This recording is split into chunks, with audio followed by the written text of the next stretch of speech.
Hello, hello.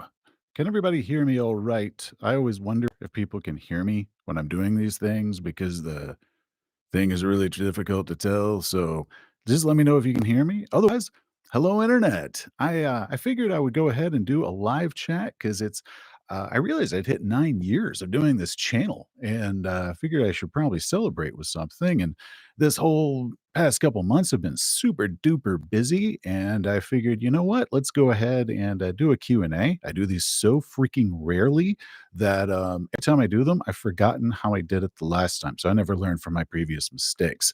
So, anyways, I just figured I'd answer some questions and just kind of ramble on about stuff. So, if you have any questions, if you could just put like question in all caps at the very beginning, that's a great way for my eye to see it because I'm a one man show, and that's the only way I'm going to be able to see half of the replies here. So, anyway, so yeah, 9 years ago, I decided to do my first video on the RPG social contract, and it was freaking god awful. But once I started doing that, the second one became easier, and then the third, and then the fourth, and so on and so forth.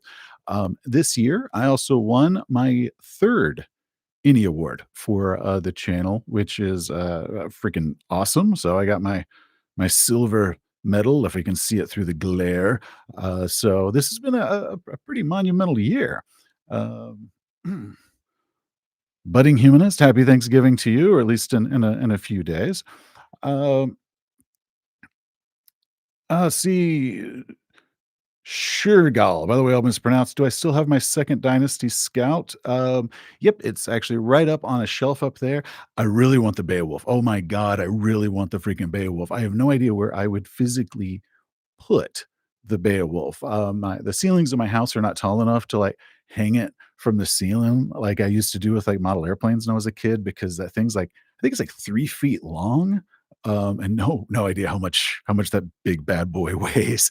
So yes, I do I do really want one, and I keep kind of doing a mating dance with it and trying to figure out how I can talk my buddy George into into doing it.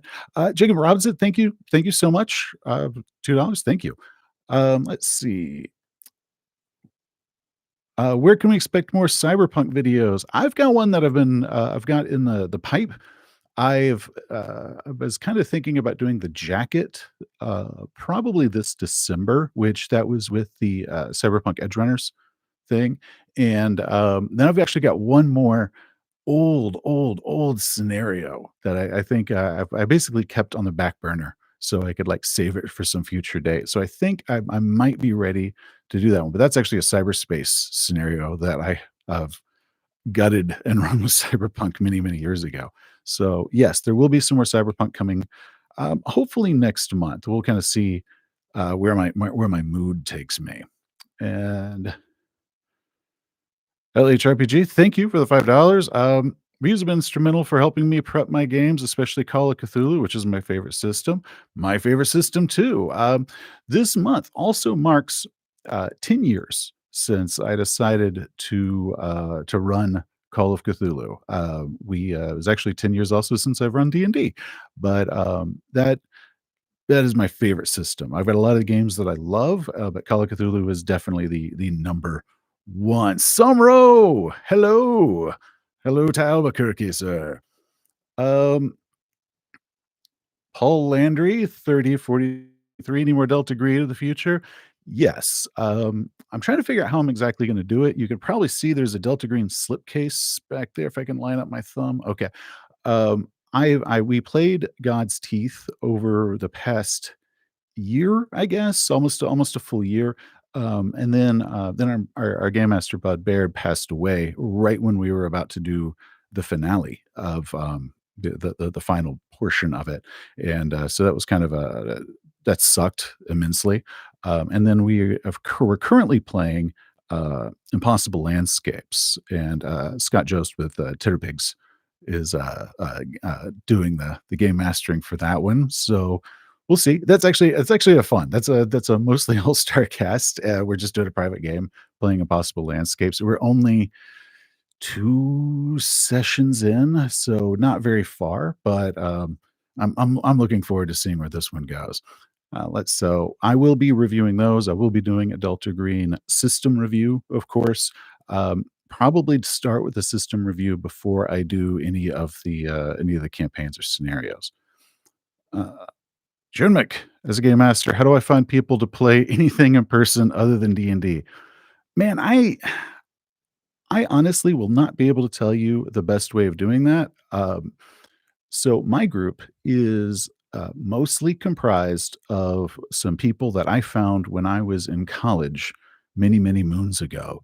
And at the time, which this was 1999, I actually put up personal ads around campus, like almost like personal ads, like lonely game master seeks 3 to 4 companions to spend long evenings with, must enjoy romantic walks down dark passageways and killing big bad nasties. And out of my group, out of the 7 people that played with me for that first game in January of '99, I still play with 3 of them. Well, I married 1, and then the other 2, they're still around. And then, George, who's our new guy, started with us, I think, around the end of 2008. So I really couldn't tell you the best way of finding players now. I kind of follow the philosophy of once you get some good players, you just hold on to them and you never let them go. So, best of luck. Um, let's see. Polydelpha, thank you. I wish old school Mage the Ascension was more popular. Such a cool concept and setting. Any thoughts on it? I've never played Mage. Actually, why am I blanking on his name? Jared Logan has actually sent me a copy of that. That is his favorite game, and he and I have actually chatted quite a bit offline about just different stuff and played a few sessions of various things. He's also in our Impossible Landscapes game, so he absolutely loves Mage, and I don't know an incredible amount about it other than just kind of the surface stuff. What I hear is really cool because I like the way that the magic works and how you have the technocracy and all that stuff. So I think that's really cool. I've just never dived into it myself. Let's see. Um, Justernario. Hello, sir. How do you make your cyberpunk games balanced? Games I ran were either TPKs or players steamrolling, no in between. Okay, this is the part that's tricky. And I did a video on this, and it's one of those things where like if you've never been there, the video probably doesn't make a lot of sense. But it's what we refer to as escalation. And essentially what that means is it doesn't matter what weapons the player characters have. The most important thing is armor. If the player character with the most armor, I still need to be able to have a reasonable chance of threatening them.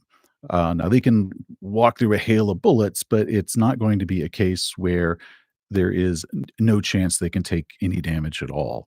So with them, I kind of explained many years ago that whenever like the first one got like the full super hard clamshell armor, that it's like okay, well just so you know, some of my guys are gonna start carrying, more bad guys are gonna be carrying, like, assault rifles and that sort of thing. It can penetrate that armor, and that's when the players kinda had to figure out where that middle, ground was, like, where it is they like playing, because otherwise the bad guys were going to get more and more powerful, and they didn't wanna be TPK'd, but at the same time, I didn't want them steamrolling it because you wanna find that nice balance if you challenge them, but at the same time, you don't also wanna, like, accidentally curb stomp them, which can be, extremely easy.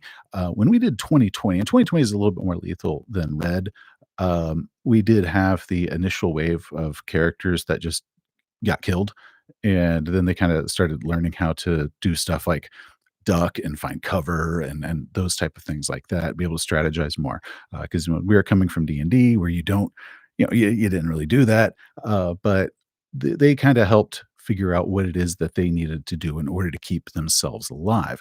But yeah, it can be really, really tricky.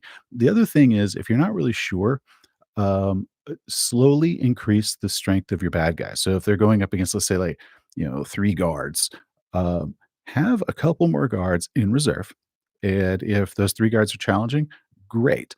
If they're blowing through them a little fast, add 2 more, add 2 more until you get to that perfect kind of zone where they're challenged, but you're also not just completely overwhelming them and they can't get away and they can't regroup or anything like that. So it I can't really talk you through it. It's very case by case, but that's kinda what I ended up figuring out. Anyways, yeah, it's great to see you. Uh, oh, JP Yum 4 up. Thank you. Thank you. Uh, Tim Sip 7711 will be doing any more Traveler Series and Glass Cannon. Man, I would love to. If I got the phone call from Glass Cannon that they wanted to do a Voyages the Jump Season 3 or something else, Traveler, I would be there in a heartbeat. I'd be there in a heartbeat if they asked me to do anything with them.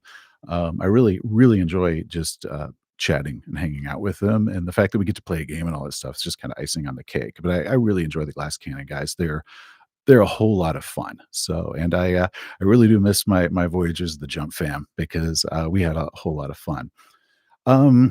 See, the Augustus Caesar. What is the best one shot I have run or played this year? Man, I really haven't done a lot of one shots this year. I don't believe I've actually run any one shots this year. This year we finished off our Secrets of the Ancients campaign, which is the longest campaign we've ever done as far as a pre-published campaign. So that was a pretty big moment. Then we tried to do a palate cleanse with Blade Runner. That didn't really work out too well. My players just weren't as thrilled with it as I had hoped. Ever since then, we've been doing Cthulhu by Gaslight. We've had a lot of fun with that.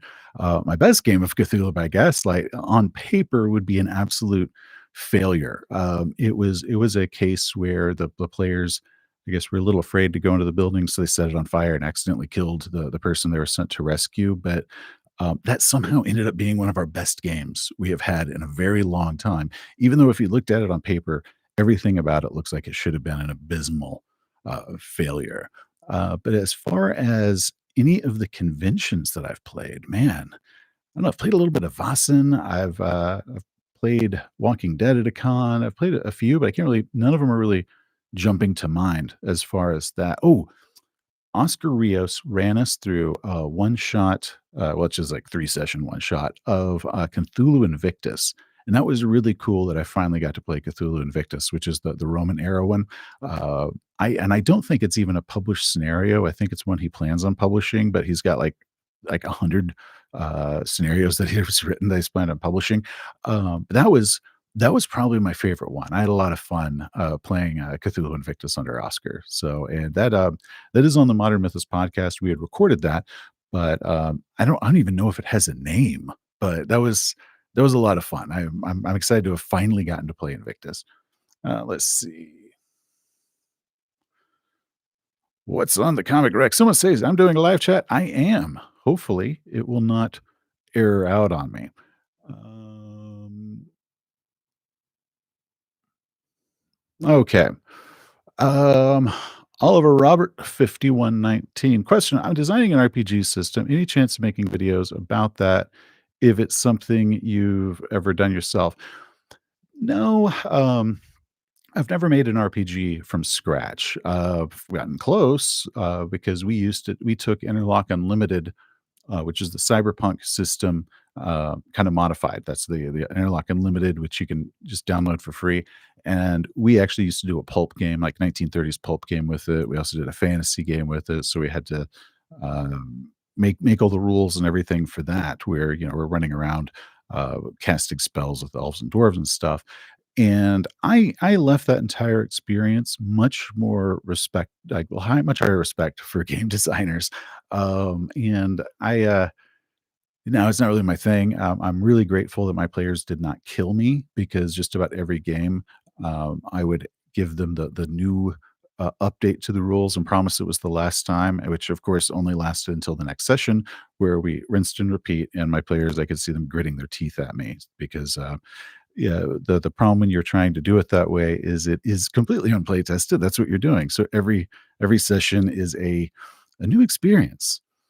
Um, oh, and Mayhem 50, sorry for your loss. Thank you. For those that don't know, my mother passed away at the beginning of this month. So that's part of the reason why this month's has kind of an odd play schedule is she died of breast cancer right at the beginning of November 2nd, morning of November 2nd was when she passed on. So it has been a very emotional month, we'll say. So thank you. Um, Booth Bay, thank you for the $10. I'm in the middle of running two groups through Two Headed Serpent. Thanks for bringing the best campaign I've ever read to my attention. Man, I freaking love Two Headed Serpent. We had an absolute blast. The fact that you're running two groups through them, are they two separate campaigns? Are they like one campaign and you're like, have 2 different groups going through it because that could be kind of interesting. One of the things which I found really, cool is with the play notes and everything because it's got a lot of examples of what happened during playtests, and that's because the 3 authors, Matt Sanderson, Paul Fricker, and Scott Dorward all ran separate games of the campaign, and they compiled all their notes together, and they laughed because, like, one of them was high pulp, one of them was medium pulp, another was low pulp, just because that was their personal preferences. So Scott Dorward's, of course, is like more low pulp horror, and I think it was Matt Sanderson. Like everybody's running around with death rays and stuff. So it's just kind of like kind of funny to see, even during the playtest, like how bonkers that scenario could be. I absolutely loved that campaign. Usually, when people talk about the West Call of Cthulhu campaigns, there's the usual suspects. You got Mass Lathotep, Horror in the Orient Express, and well, those are good. I always kind of like, man, Two-Headed Serpent should really be in there because man, I had so much fun with that campaign. Okay, man, chats are backing up on me. Hold on. Let me see if I can even get to anything remotely new. George, what the hell are you doing here, sir? To be clear, we started a smoke out, which happened to turn into a fire, which is terrible, but a wonderful accident. Yes, so Furious George, who started the fire and now has a phobia of fire. And that was also one of the games where I got to do the how do you feel about that? And that was really what turned that game into a huge success because we ended up turning it to a really great uh, kind of emotional journey for the player characters because of how south everything went there. Let's see. Um, Scott, SK1IB, thank you. Thank you for using entertainment information. Oh, hey, thank you. When I originally started this, I had no idea what I was doing. And it's really obvious if you look at my early videos, I had no idea what I was even doing. And so there was a pretty steep learning curve.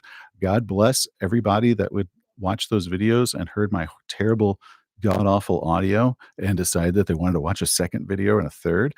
So each and every one of you is a saint for that because I cannot watch them now. And I was pretty close to giving it up in by August of 2017. So I'd almost been doing it for a full year.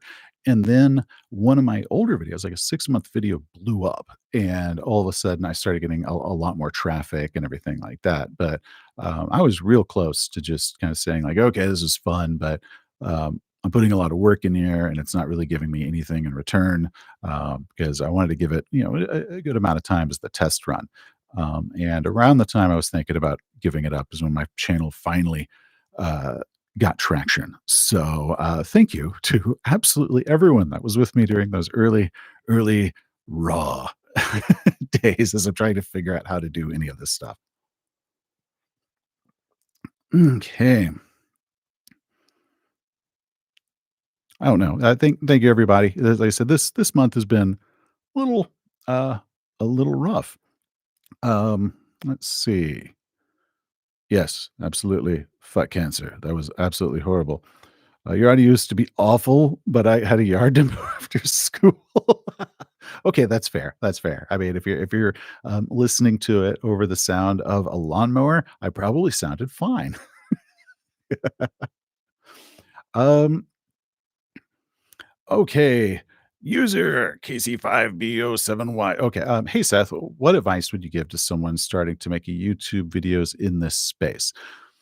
Um, So if you're wanting to do something like with tabletop RPGs or whatnot, but really this advice works for anything, is um, choose your niche of what it is you want to talk about, but you want to make sure that the niche is still big enough that you think you can talk about this for an extended time. A lot of people have like a great idea, but you're only going to get like 6 months worth of content out of that, and then you're gonna, like, run out. So make sure it's big enough that you can talk about. Um, when it comes to, like, buying equipment, you don't need to be buying a super expensive camera. You don't need to do 60 frames a second and all that stuff if it's just a talking head video like this. It really doesn't improve anything. But the first thing you should buy is a decent microphone, because even the onboard microphone on the most expensive camera in the world is still a piece of crap. So buy yourself just a microphone as your first actual like expense in that department.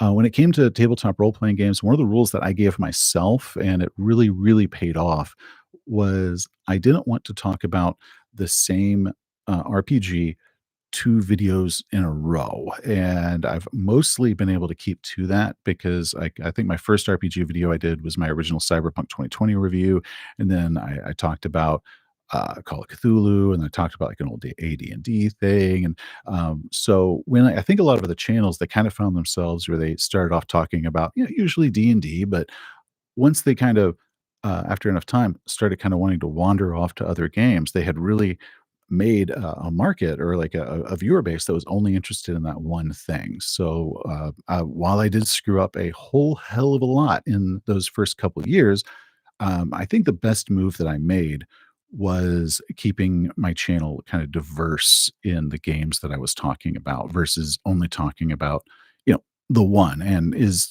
unquestionably the most popular. So do try to keep your topic diverse. And then the other thing which I would recommend is, well, yes, you probably should look at other YouTubers that might be doing stuff like that. Don't try to copy anybody. I think the key to YouTube is you. So kind of find your own voice, and it can take a few videos to kind of learn how to be yourself on camera, which that doesn't sound very intuitive, but it's also true. So learn how to just kind of do your own thing, because you will see some kind of YouTubers that pop up and go away, and you can tell that they're trying to emulate um, someone else, and it doesn't really feel, re- you know, right. So just kind of learn how to find your own voice and do your own thing, and kind of make it your uh, what it is that interests you. So that's my best advice. I don't know. I don't know how good it is. There are a lot of other channels out there that are a whole hell of a lot bigger than me. So I am hardly the guru. Um, let's see. Ben Steiger, thank you. I just want to say I picked up a couple shirts right after I switched vendors, and they ship super fast, very nice fabric. Thank you for the awesome content.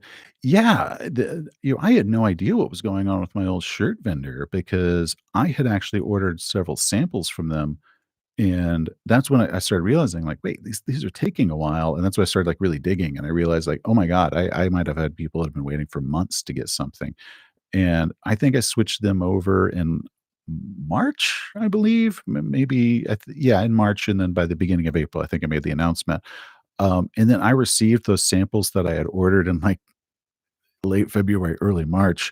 Um, like I got those like back in August, which was really weird because it was like they just showed up. So that Teespring was, they weren't delivering, and I just couldn't take that, so when I changed vendors, really happy with the quality of their stuff. I'm very, very pleased with them. From the back end, there's a few things that are kinda different, a little bit harder, a little bit easier to manage, but overall, real happy because it's a good product. The stuff hasn't been fading or peeling, they come quickly, and the shirts aren't like, tissue paper, sort of where they start coming apart after, like, second time you wash them or something. So I've been real happy. But if you do ever have any problems with some of the t-shirts, let me know, like in a comment or something somewhere, because if they start degrading in quality or something as cost savings, I'm not going to know unless somebody tells me. So please, by all means, let me know. Let's see. Did I miss me going over the Edge? I saw the unboxing. No, I haven't gone over the Edge Runner campaign. I'd actually mentioned earlier in this one I was going to be reviewing the jacket pretty soon. So no, you haven't missed it. Let's see. Network Ouija. I ran out of the content wall hard. Yeah. run out of content fast, and it is one of those things, like, there are certain topics that you're like, "Man, I could talk about this forever," and then after about 3 videos, you're like, "Well, maybe not." Let's so, um, Peter Piatek 414, which, by the way, I'm sorry, I'm mispronouncing everything. Am I planning on reading or playing Twilight 2000 4th edition? Um, no real plans to. I believe, who is doing that? Is that a 2D20 or is that a Year Zero engine thing? No, but Twilight 2000 never really uh, captured me. I actually did play it several sessions many years ago, and we were having fun. But then 9/11 happened, and none of us wanted to play, Twilight 2000 anymore. So, but no, it's something that really just, calls to me as anything. So, no plans on reading or playing that anytime soon. Scrolling through. Have I read anything from the stars are right? No, I have not. So I can't give you any thoughts on that one. And scrolling down. The only problem with content creation is it's very difficult because of your kids. Yeah. Well, actually, it's like I was planning on doing this one earlier today, but then it just so happened that my wife was working from home today, and when she works from home, she actually turns my game room into kind of like her office. So I'd like wait until she was done before I could like come in and set everything up. Um, See, Jazzy Jazz 762. Question: how fun was it to work on a scenario for Cult Divinity? It was a lot of fun. I actually approached Paternalo with that scenario because I had written it for our campaign. And yeah, I figured, if I'm gonna go ahead and write it this way, I might as well actually just write it out because I know how to write a scenario out. I've done it before. And so I approached him. I was like, hey, I got this thing. And he said he'd look at it, and they actually picked that up, man, like a year or so before the Kickstarter was ever announced. But that was a lot of fun to do.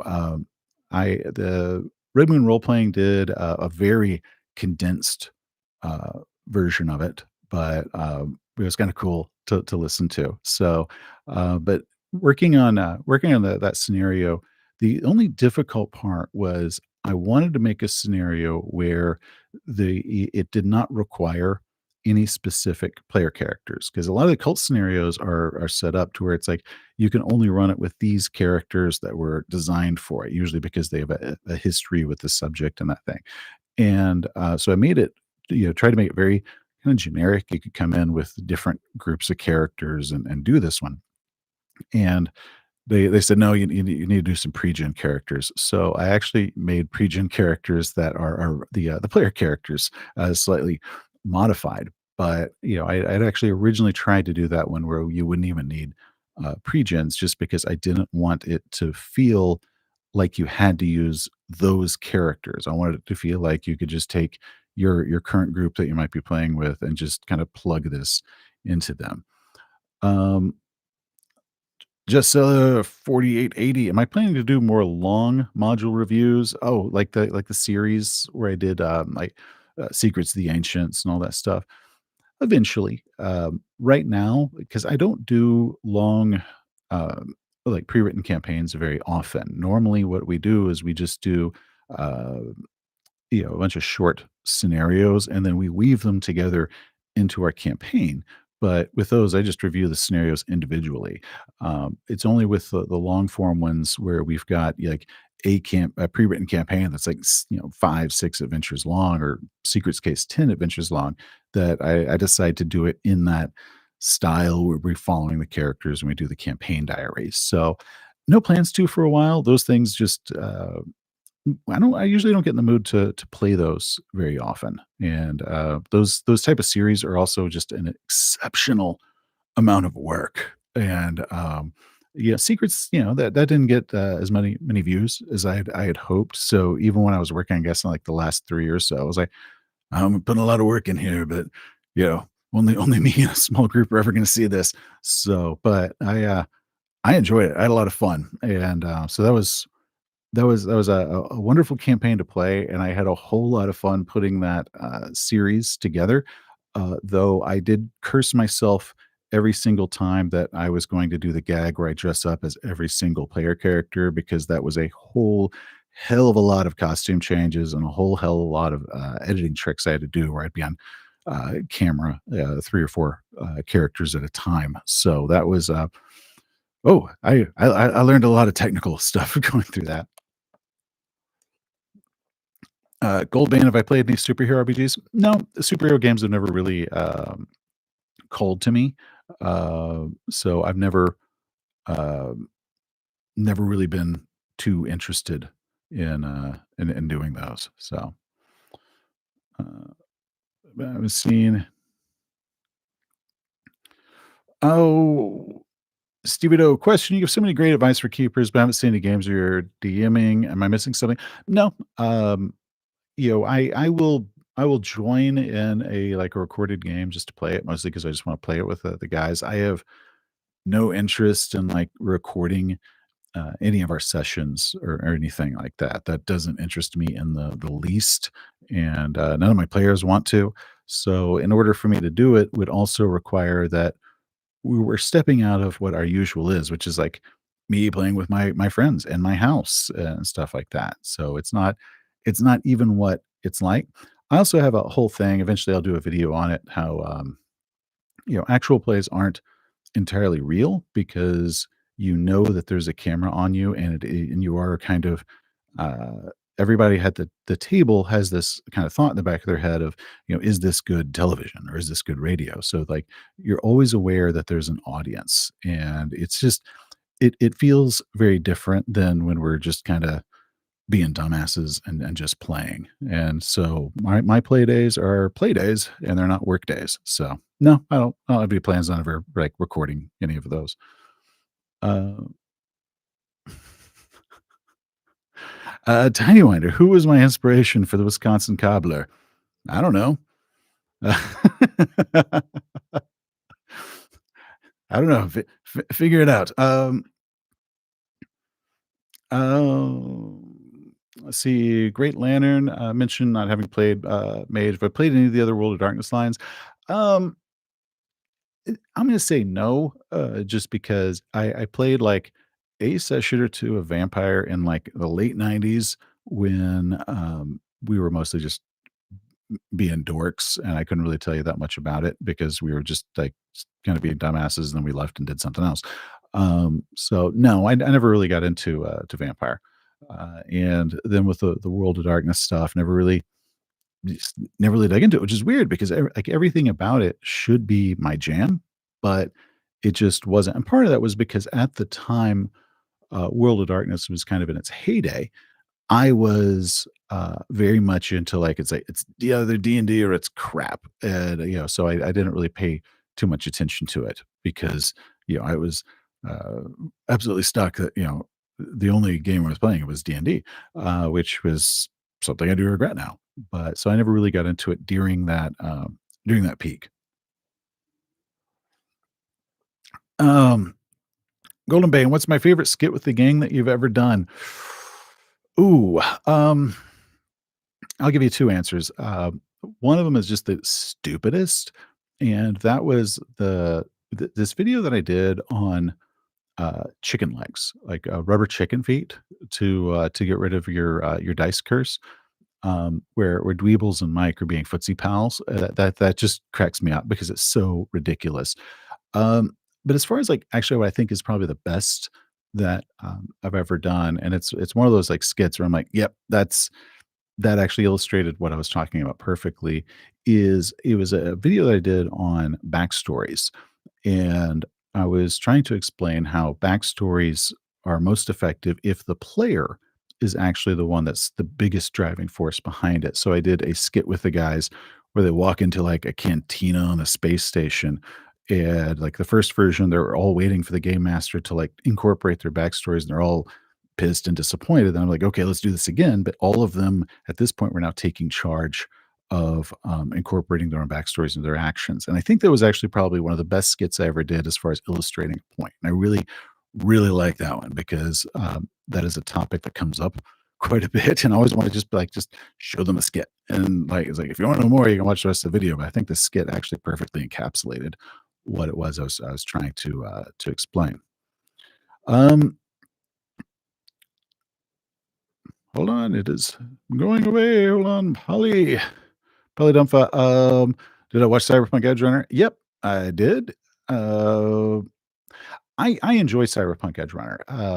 I found it kind of funny when people were watching it and we're surprised how it ended because when my wife and I were watching it, we're like, "This better end as a tragedy. This better freaking end as a tragedy," and it delivered. I enjoyed it quite a bit. I enjoyed their depiction of cyberpsychosis quite a lot, because, in the early days, cyberpsychosis was like, you finally get that last piece of cyber and you just go crazy and start shooting people. So I liked showing the way that it would show that kind of, that disassociation that they would do and how they would do the tremors and all those little hints that it's coming. So I really do like that depiction of what cyberpsychosis is supposed to be because I don't know if that was I don't think that was really well written in the early editions, or maybe at the time when I was reading all this stuff, it didn't really click with me exactly how to portray it. So I really did like that aspect of Edge Runners. Um, mhm. See, do I find that adventure design changes based on session time? I often get 2 to 3 hours per session, so I've changed scenarios uh, instead of adventures.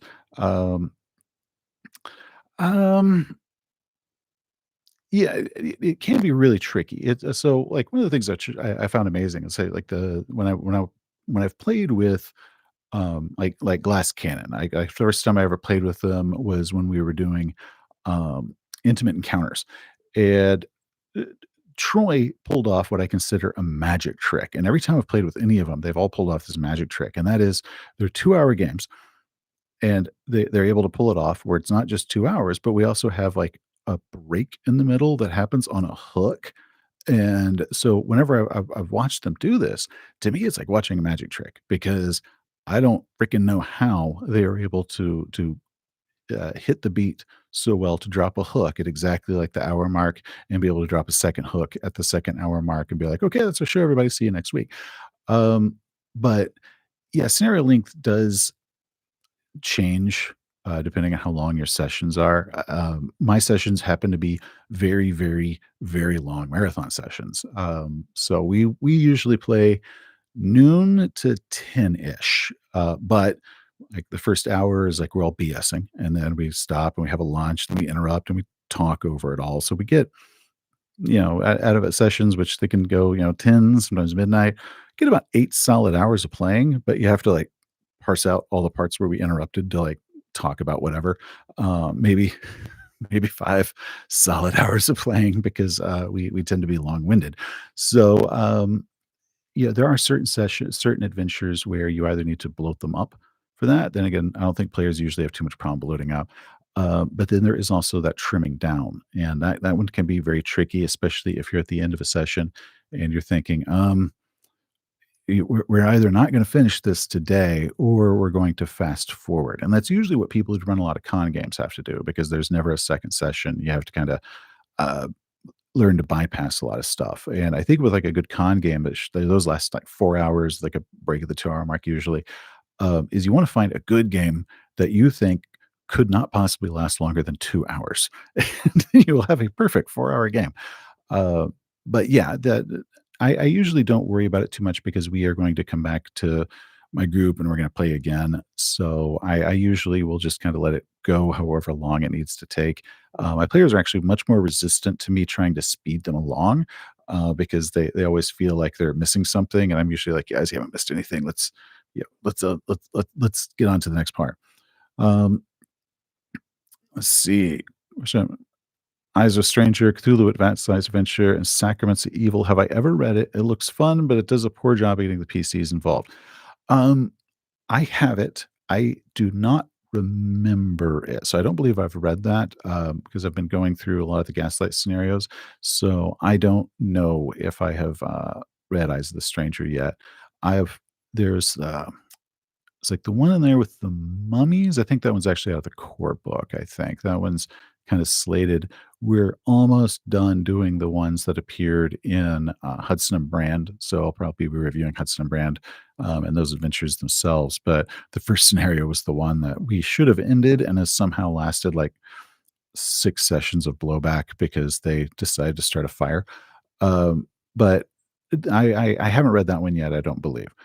Um, been running Harlem Cthulhu. Personally, I find Pulp better than Call of Cthulhu. What do you think separates Pulp game from a base game? If it's a campaign, I prefer Pulp because I like that little bit more survivability. I like that little bit more um, actiony, punch the bad guy in the face. For a one shot, I prefer Call of Cthulhu because uh, horror and one shots go really well together. Versus pulp, you have more of a this week what are our heroes doing? So if it depends on kind of the medium, if because I don't think I've ever done like a pulp Cthulhu just one shot. I either do Call of Cthulhu as like a one shot, and then if we're doing a long campaign. So like with our Cthulhu by Gaslight game, I asked my players, like, you know, I'll do it either way. How do you want to do it? Do you want to do pulp? Or do you want to do regular? And they said pulp. So, like, okay. But I think that's just a lot more fun. Um,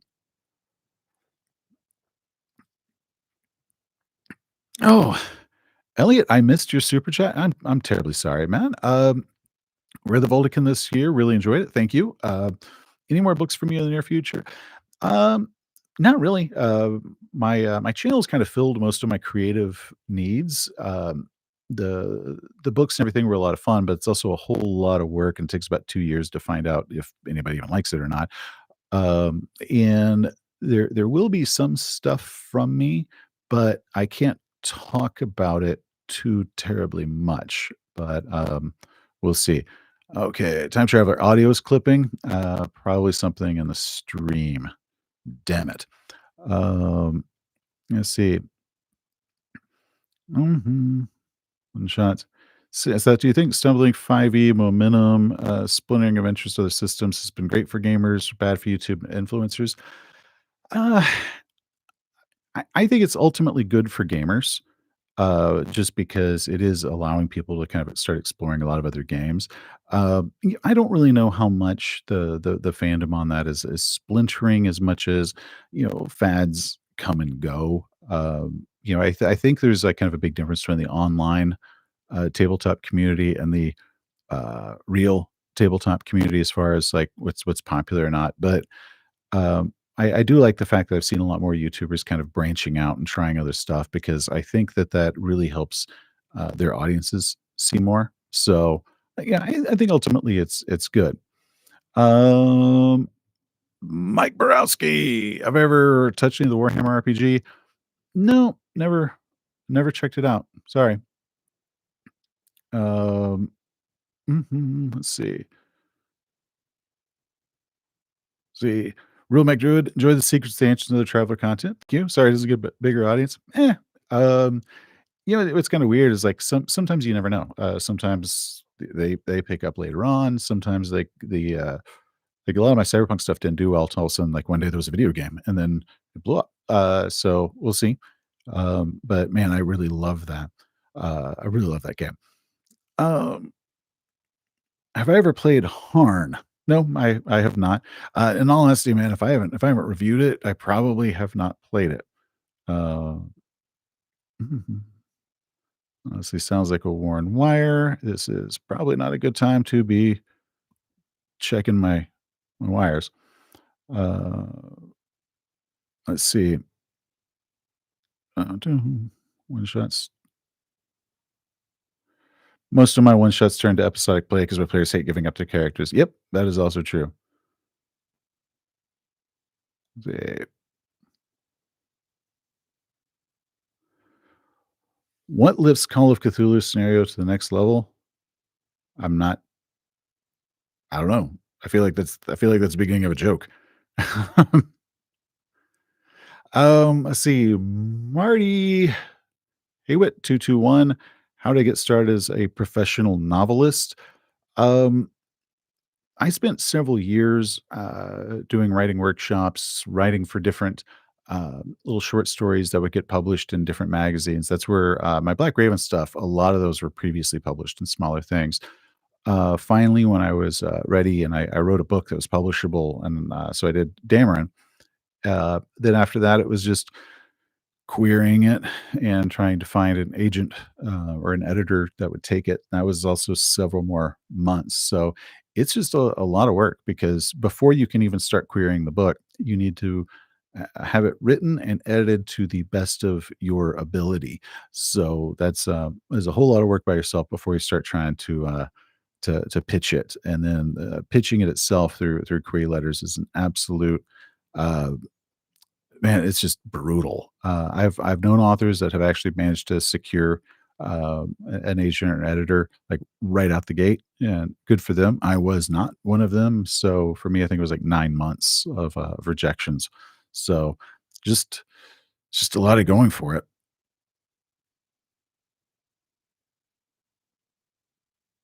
Mhm.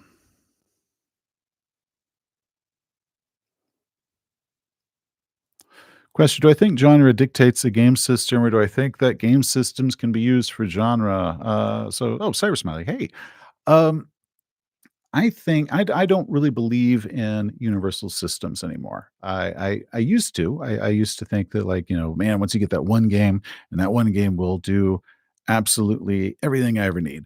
And I don't think that anymore. I think that the game mechanics need to really help emphasize what it is that game is about.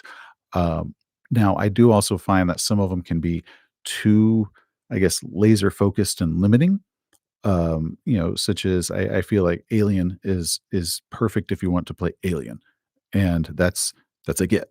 It's perfect for that one thing, and so there is kind of like you want to be a little bit broader for like a good game that can be your primary game and you can do a lot of stuff with. But I don't really believe that anything can be a universal system that will be as good as a system that's dedicated to do a specific thing.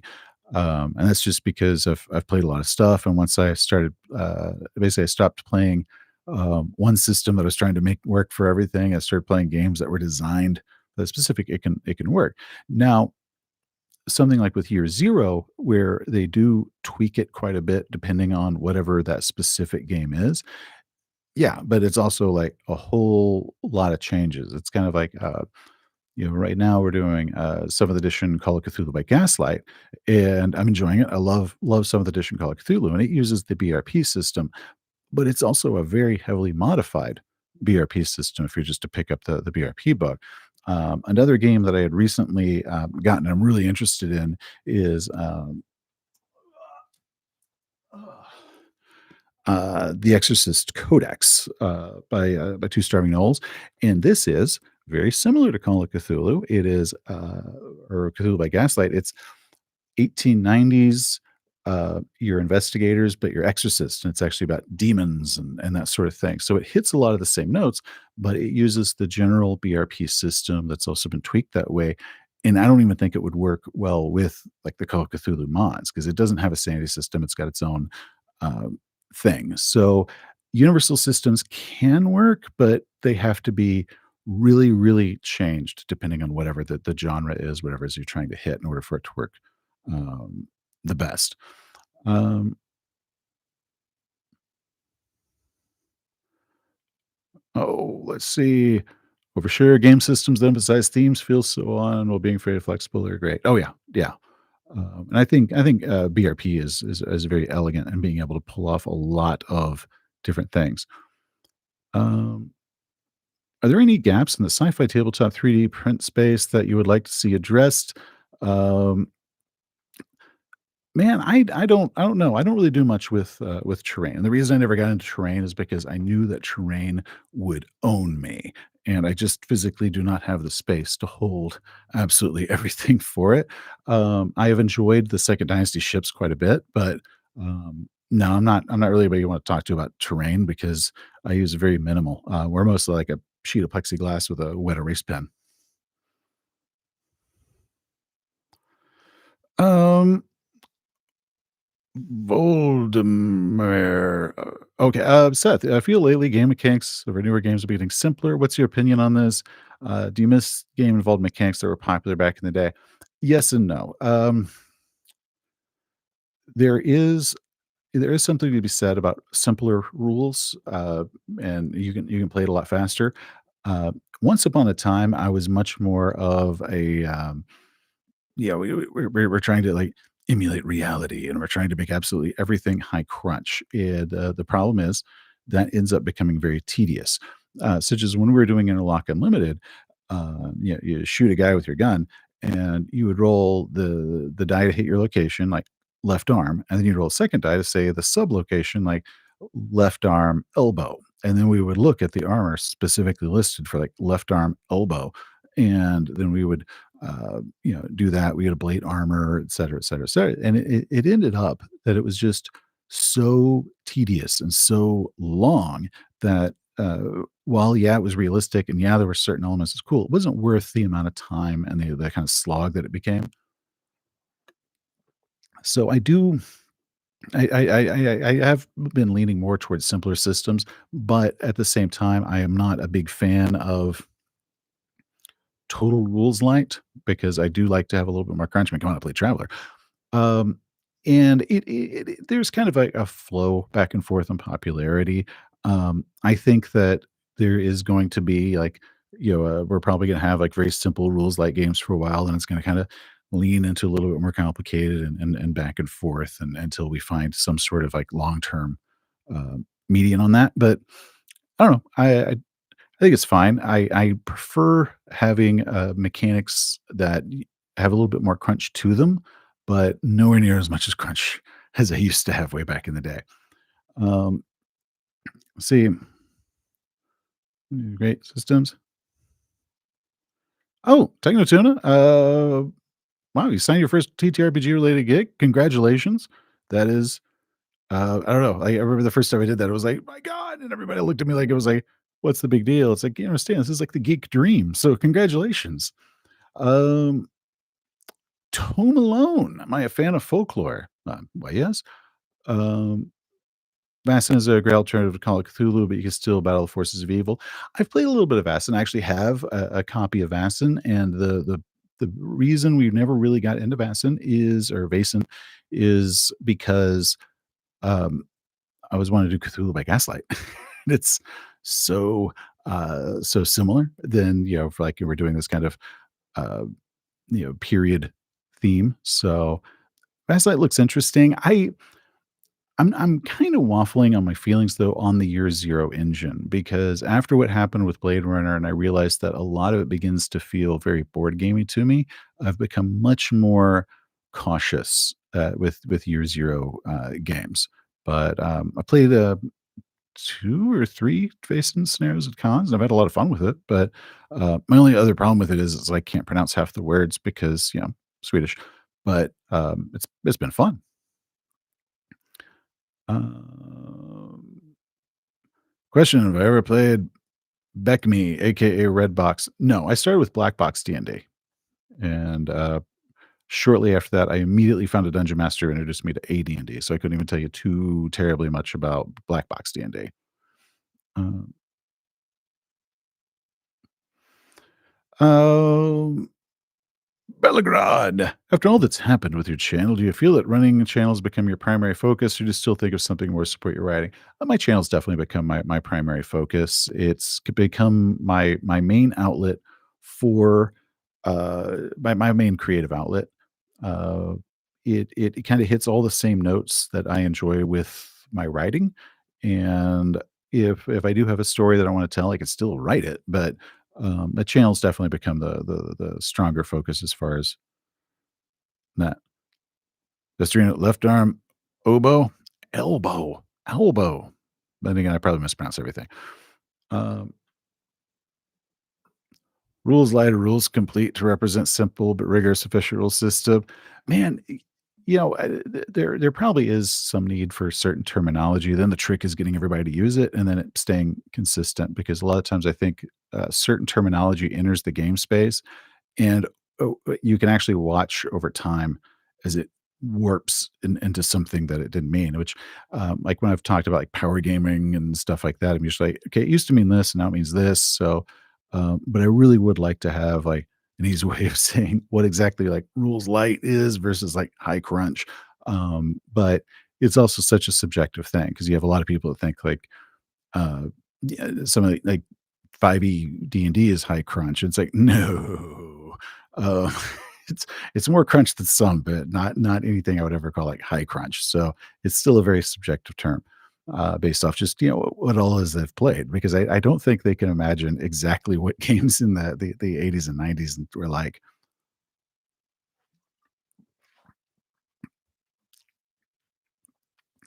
I'm from Scotland. Scotland feels Basin feels more in line with period monster hunting. Would you agree that Call of Cthulhu is heavily leaned towards the US? I don't know. I'm not really sure. It's one of those things that's kind of interesting because when you look at Call of Cthulhu, if you look at where, at least with seventh edition, which has now been out for 10 years, is if you look to where all the people names on the front come from, because Sandy did the original back in the 80s, but yeah, he's American. But then, Mike Mason, Paul Fricker, Scott Dorward, Lynn Hardy, they're they're all out of the UK. So, I think that it's probably probably not, but I don't know. That I am probably too American to answer that one, correctly.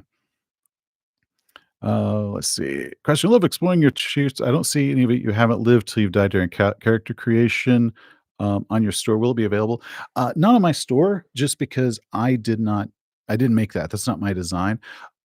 If you wanna have the Traveler You Haven't Lived Until You've Died in Character Creation shirt, that is on Armor Class 50, I believe, but there is a discount code which you can use, to get a little bit off of it.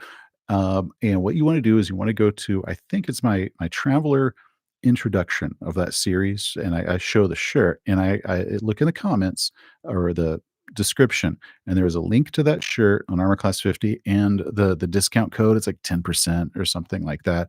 I don't get anything from it, but because I gave them a shout out, they decided to give me a discount code. So, but yeah, just go there. That's where you can find it, and leave me, save a little bit of money.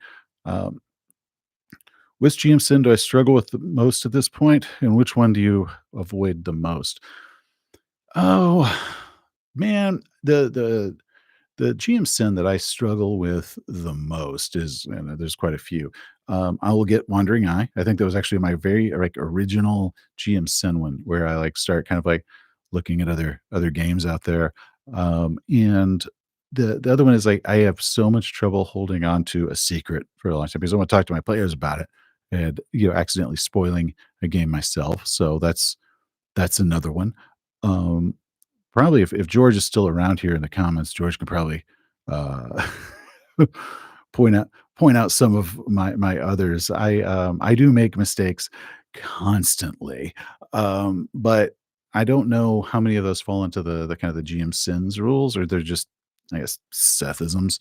But yeah, I don't know. I think a lot of people think it's like I might be like the world's greatest game master. No, I'm okay. I do lots of sinning. Seth, can you tell us what your campaign you're currently active in, if you have, you prepared for the near future? Well, the current campaign we're doing is Cthulhu by Gaslight. I'm using the Hudson brand supplement from Stygian Fox.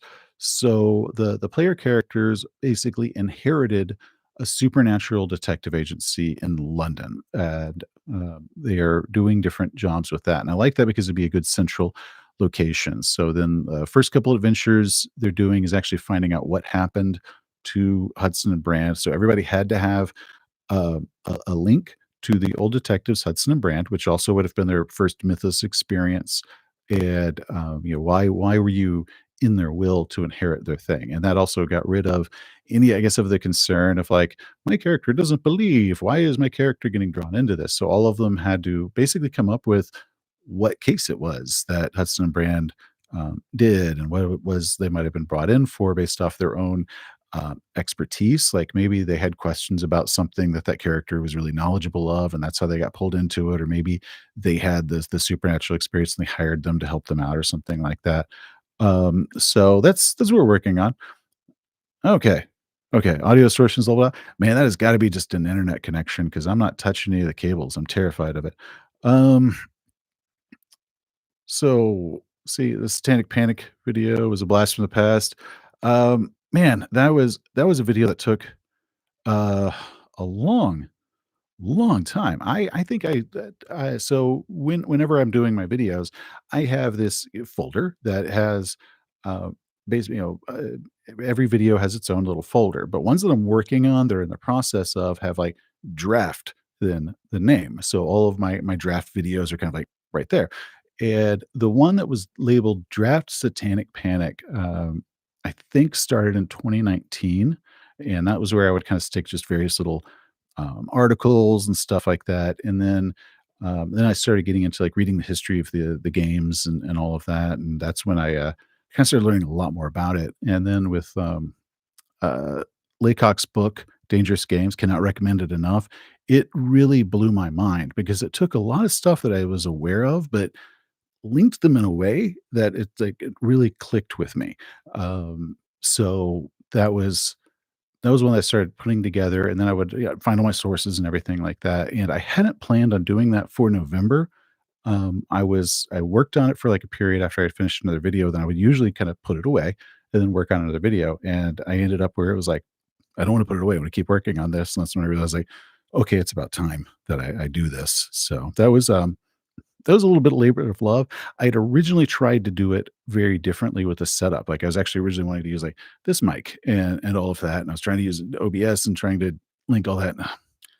Technical issues because every time I did a test sample, it was doing the clipping that you guys are evidently hearing. So maybe I've got something goofy going on with my wires. So I ended up doing it with like the normal audio. And then for some reason, my audio on that one was levels are going crazy. So uh, I do not have the technical skills I really should have. Let's see, can you tell us what campaign you're okay, just read that one. Oh, Art Mighty, I don't game anymore, but I love watching the channel, scratches and itch, just hearing about your games and listening to advice. Well, hopefully you'll find an opportunity to game again. I understand sometimes, you gotta step back because life gets in the way, but hopefully you can find some group to, roll some dice with and do some imagination time. Uh, let's see. Any potential do to make, experience more enjoyable for them. I'd like to get my friends at TTRPGs, but, I just don't really enjoy running them. Um, well, you have to enjoy running.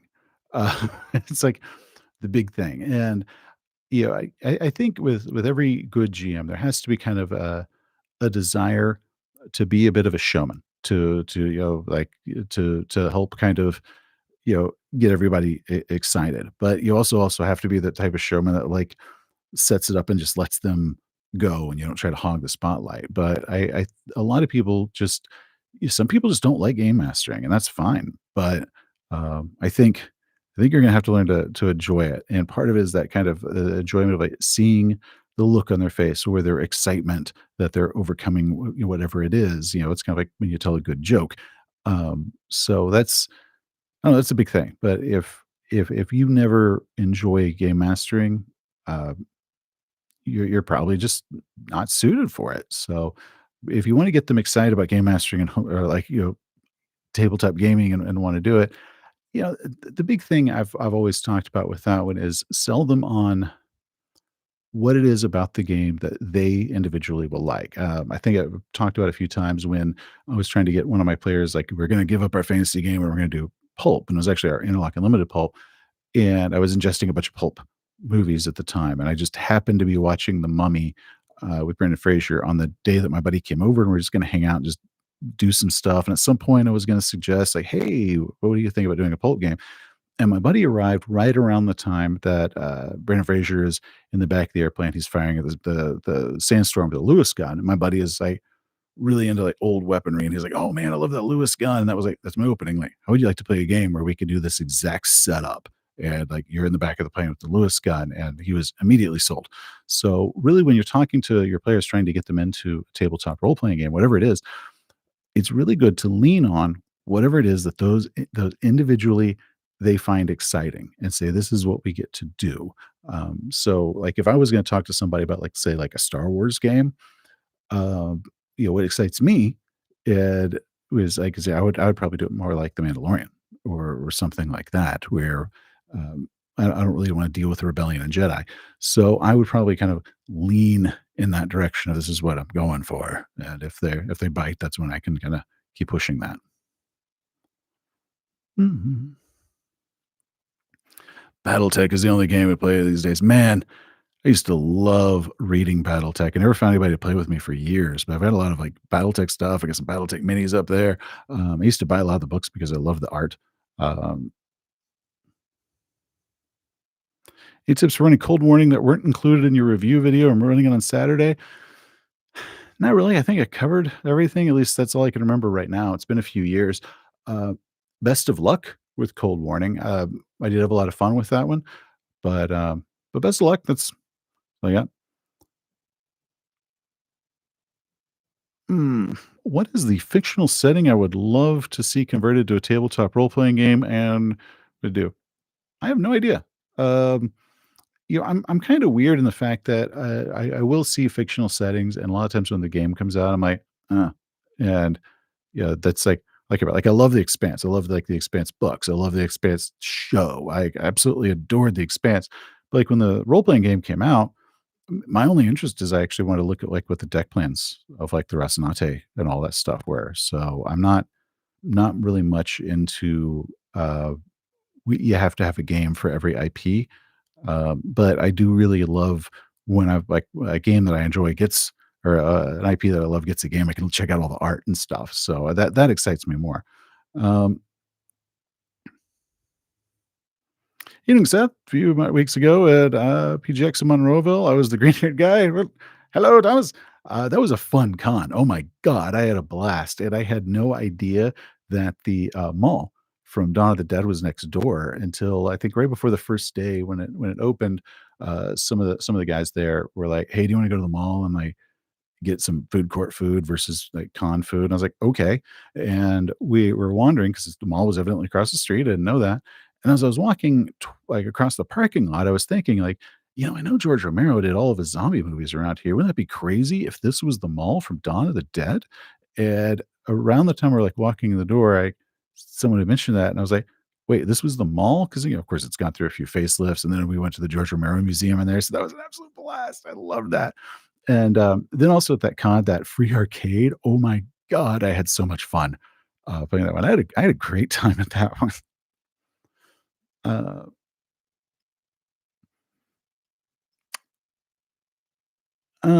any advice for making mystery sessions that is not obvious who the bad guy is, or should I do the old Agatha Christie where any suspect is the villain depending on the player's actions? Um, okay, so with something like this is kind of where you kind of hit the difference between like a storytelling game or a storytelling RPG or like a conventional RPG. I'm I'm not a fan of storytelling RPGs, and I think Justin Alexander with the Alexandrian really nailed exactly how I feel about. He actually nailed it so well. I've never done a video on this topic because it's pretty much be like what Justin said. And his thing is with storytelling RPGs, the solution to the mystery is whatever the players have decided it is. And when I do a mystery game, I want to solve the mystery, which means that there is a bad guy. Somebody is the killer, and I am going to figure out who the killer is versus we get all the stuff and the game master goes, so you tell me who the killer is, and then we determine who the bad guy is, and that doesn't give me the same feeling of satisfaction because I just prefer that.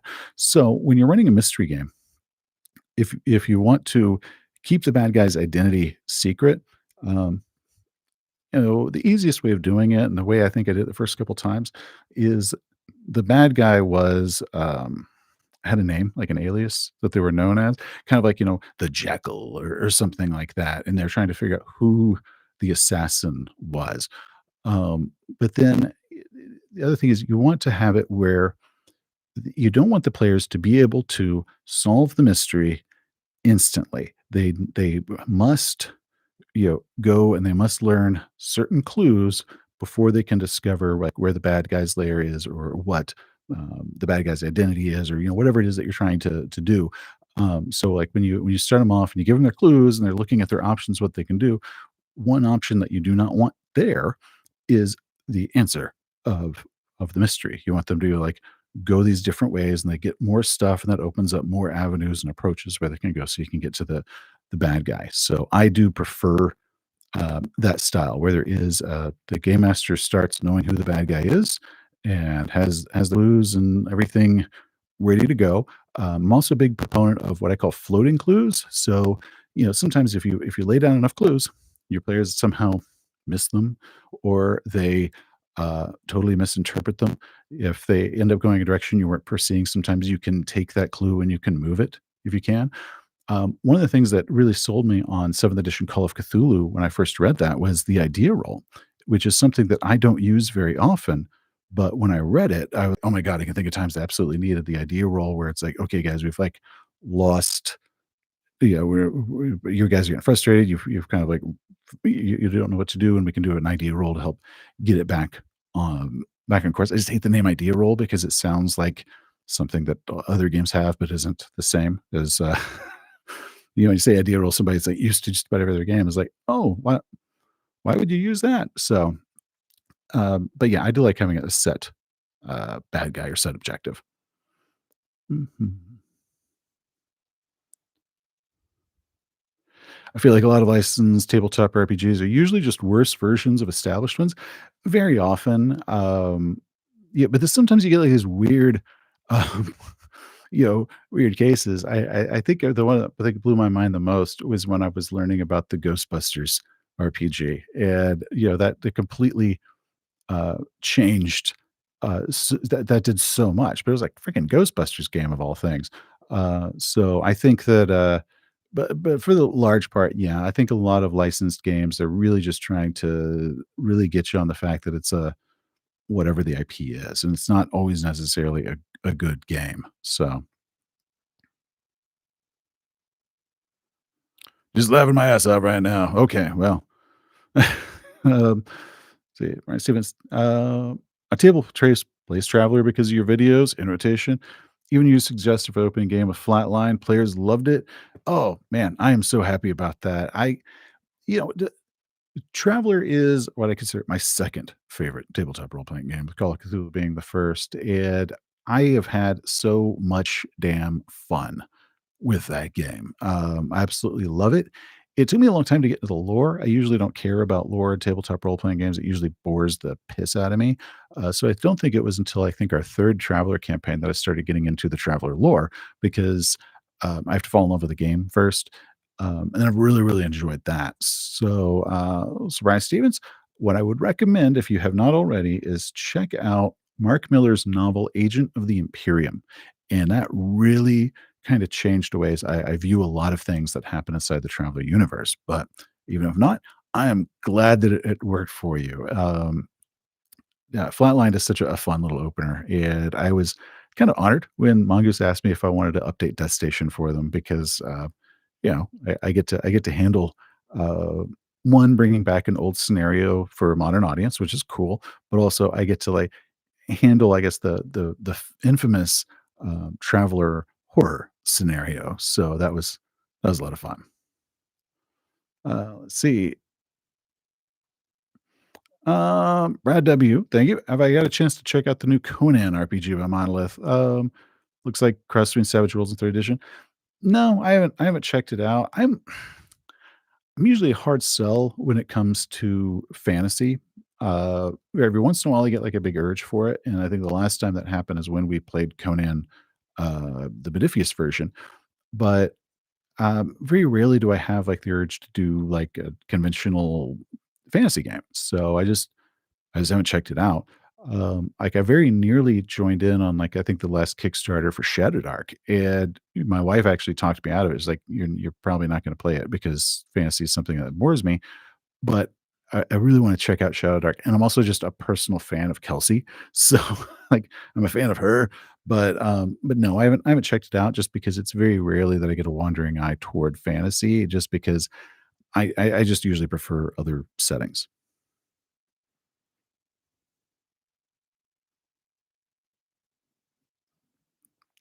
I had disaster session 0 recently with a bunch of people who don't play pen and paper, and I scrapped the game.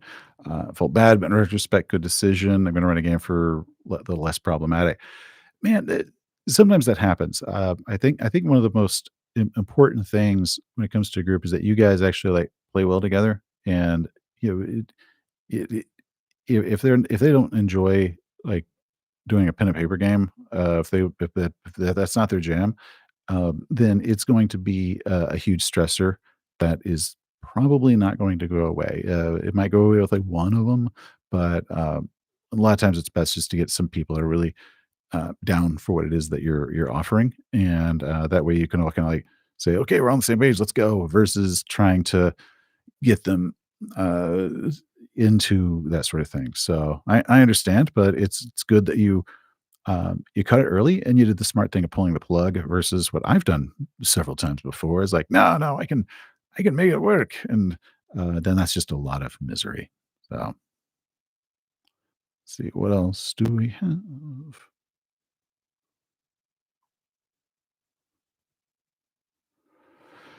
Drown Historian, congrats on 9 years. What are some of the challenges you faced with YouTube and how you've been able to go through those and still create videos? Not much. When it comes to just YouTube itself, sometimes, yeah, things do change. Sometimes the back end stuff changes a bit.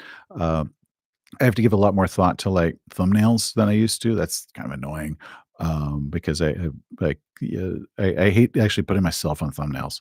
I prefer showing off the art of whatever it is, but that's the stuff that gets the most. But as far as like when they talk about the monetization stuff, no, that's never really jumped out at me. But it's also because I don't usually do those types of things that were being affected.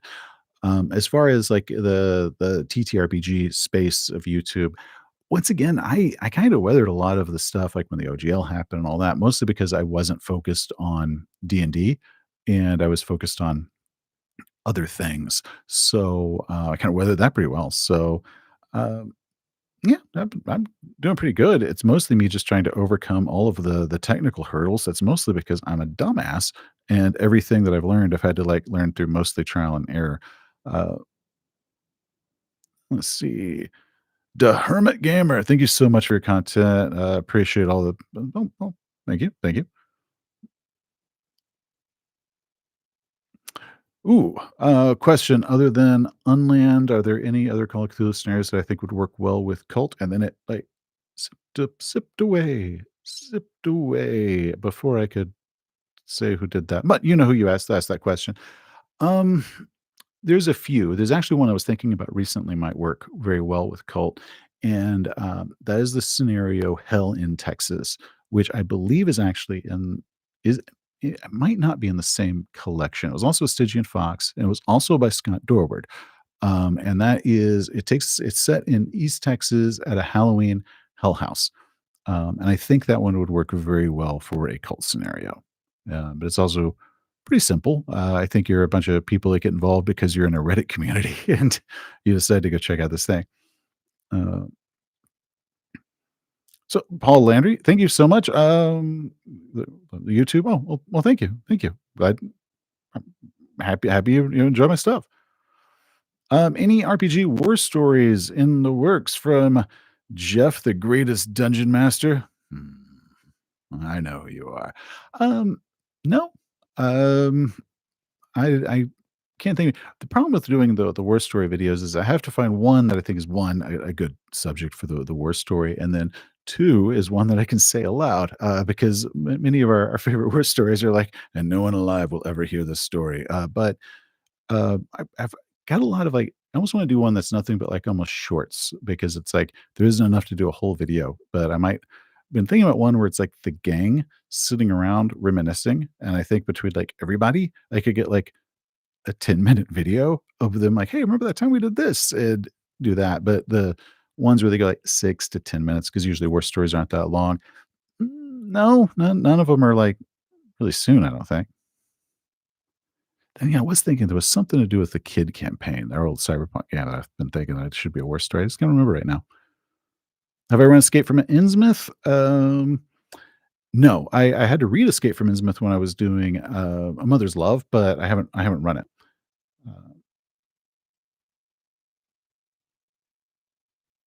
he said at the end of the content, he plans to cold close caption your older vids. They're a big reason why I don't watch them. For a while, I was actually going back and manually closed captioning older vids. I kinda stopped doing that, so I probably should. Um, Man, probably just drop a comment on one that you want me to. Some of them are pretty easy to do, others not. But yeah, I try to the past couple of years, I've closed captioned just about everything, but those first couple years that I did this, no, and it's mostly because the closed captioning at the time wasn't that good, and they demanded that you do it a certain way that they no longer demand, so. Oh, you know what? You're gonna be running a game in a couple minutes? Well, best of luck with the game. It's okay, I'll probably be wrapping this up really, really soon because I've just been sitting in here chatting for, like, what, like, an hour and a half? Um, uh, Mike Necrofant, congratulations, been a subscriber since around the beginning. Well, thank you, thank you. I said all the subscribers in that first year. God bless each and every one of you. Um, oh, Andrew Treble. Do my players argue about who is represented by which character in the gang? Well, the gang is not any one of them, as much as they're kind of a combobulation. One of the shirts I have is like it's like a pie chart, and you can see you're 60% Todd and you're 10% Dweebles and you're 30% Mike, sort of thing like that. I kind of see the gang as kind of like that, and that's how my players are.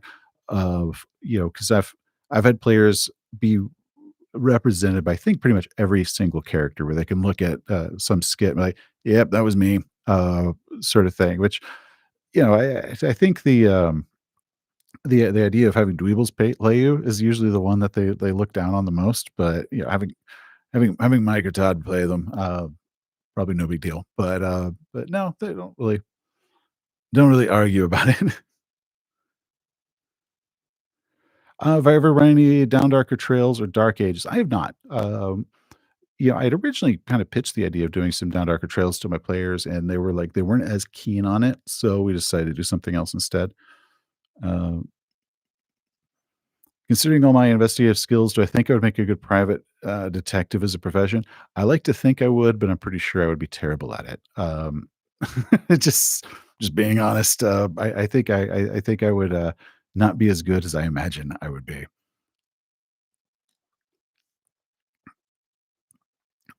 How would I adapt Call of Cthulhu to the laundry?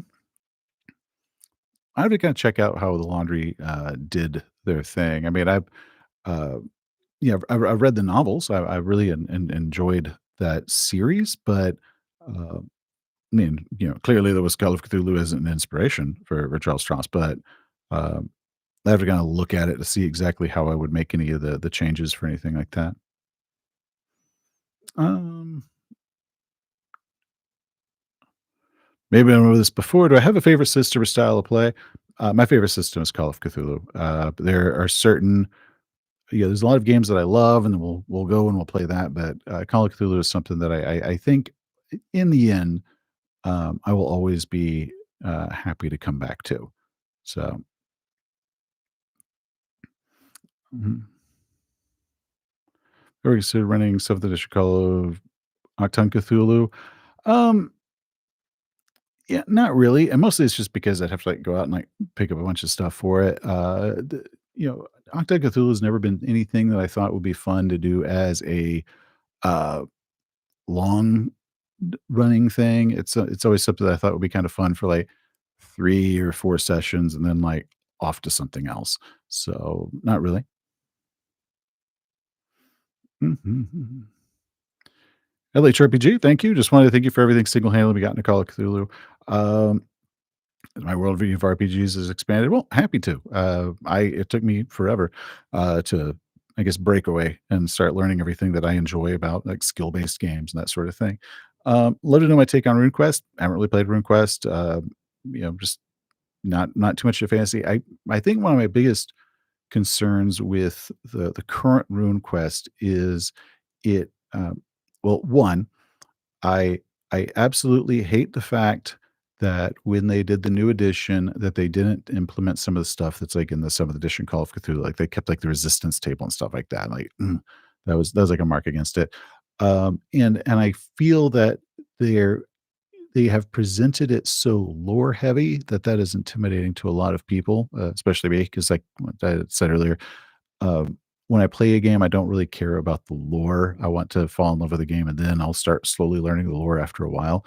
But I haven't really checked it out. But also, I'm just not too big on fantasy games. Uh, Ever tried the new Edge Studios Arkham Horror RPG? No, I don't know why I would want to. Just I don't know why I'd want to. I haven't heard any reason of what would make that game would offer me that playing like Call of Cthulhu doesn't already do. Um, mhm. Let's see. James XP, help me becoming a better game master, show me other games. It's not D&D. Absolutely love Call of Cthulhu and Cyberpunk 2020. Well, no problem. Will I ever do anything in Vampire the Masquerade? Probably not. Um, just I've got one player that I'm not even sure if he would even enjoy Vampire, but no, like, not really.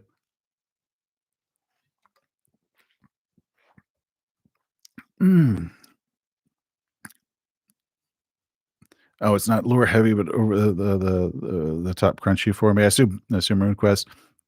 Yeah, there's a lot more crunch in that one, but, because I think RuneQuest, we still did armor locations on the different parts, and I learned that was with, when we were doing a lot of interlock that, oh man, that sounds so good in theory, but it can really, really drag a game down, but the one thing that it does is good about with that is in a game where a good hit can kill you, or maim you, it's, a lot more dramatic than it is in a game where you might have, like, a lot of hit points or healing's really easy and stuff like that, where, the actual armor on your, leg isn't as important. So I do like that, but yeah, it's never really called to me. DM Dungeon Mastery, do I find that being so many TTRPGs in the hobby and space now is a good thing or a bad thing? Ultimately, I think it's a good thing. I mean, yeah, there are a lot of them, but yeah, that's fine. Um, One of the things that is kind of interesting when you do look at a lot of like the history of RPGs is how that kind of marketplace of ideas works. And so sometimes you will have that one little indie game or something that pops up that does come up with that really cool concept that outlives the game. And that's like how we got like stuff like bonus and penalty dice or that sort of thing just all came out of that and they go through. So I think you actually have to have like a lot of games kind of gets a lot of ideas flowing, but no, not all of them are going to survive because that's just the industry. But I love the fact that we've got so many. It's much more interesting than when um, I was growing up and I was kind of limited to what my East Texas town had available in the actual physical store. So I don't think I'm going to complain about there being too many games out there. Hmm.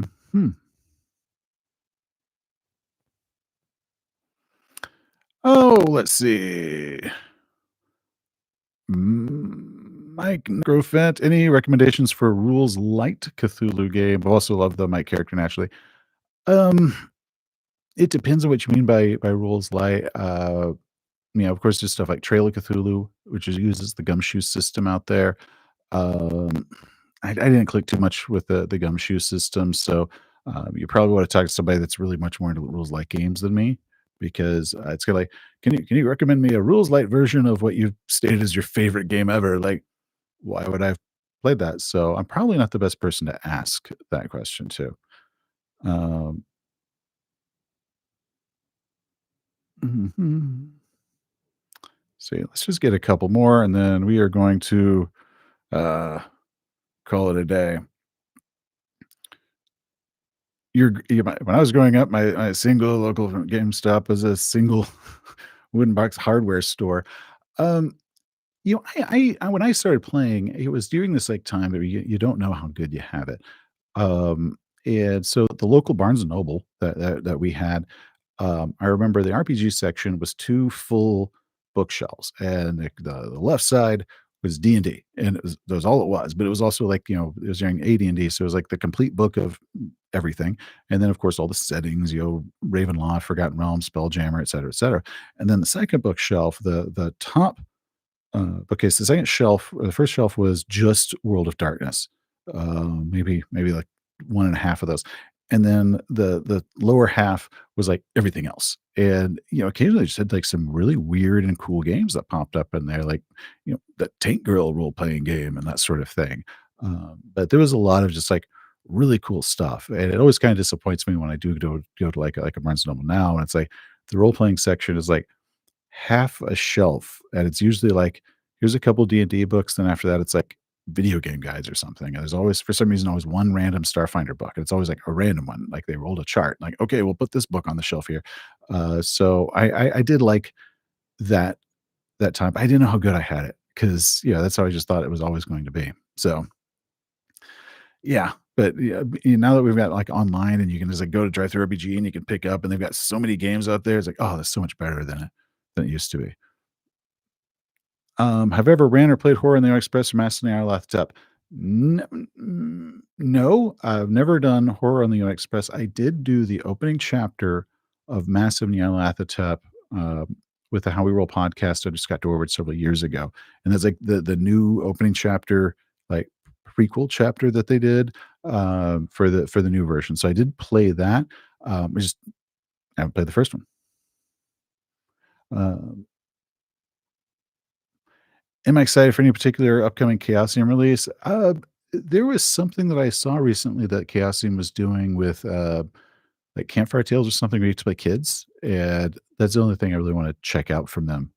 Um, but, a lot of times what'll happen is, like, periodically, I kinda stick my head out of the sand and look over and Chaosium's released, like 6 things I wanna check out, and I just get them all then, so I haven't really been paying attention. They usually don't do too much, warning before certain things come out. So there's very little that you know that they will be releasing. It's usually they just kind of release it, and that's when everybody gets excited. Keep buying random stuff, finding books, Barnes& and Noble, eventually you'll have a collection of 6 months. Yeah, maybe.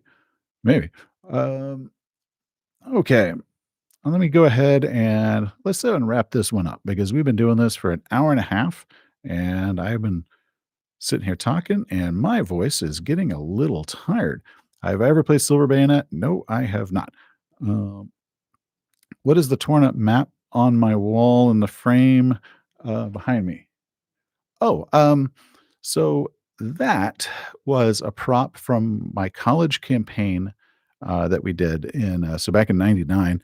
And that is a manila envelope that I took and I crumpled up and I wrote this kind of like riddle on it. And they were supposed to be basically uh, finding the basically the lost tomb of this conqueror from long ago, kind of like a Genghis Khan sort of thing. But they actually had to go like all around the world to get stuff, and the riddle helped walk them through it. But there are sections of it that were missing, and that sort of thing. So that was the prop that we did from that campaign 25, 6 years ago. So that's all, but I just held on to it, and, when I was kinda decorating my game room, I just pulled it out of whatever drawer it was tucked into and just stuck it up in there. So that's it, and because 3 of my current players played that campaign with me all those years ago, it's kinda cool that they get to look up there and see this little prop from way back when we were in college together.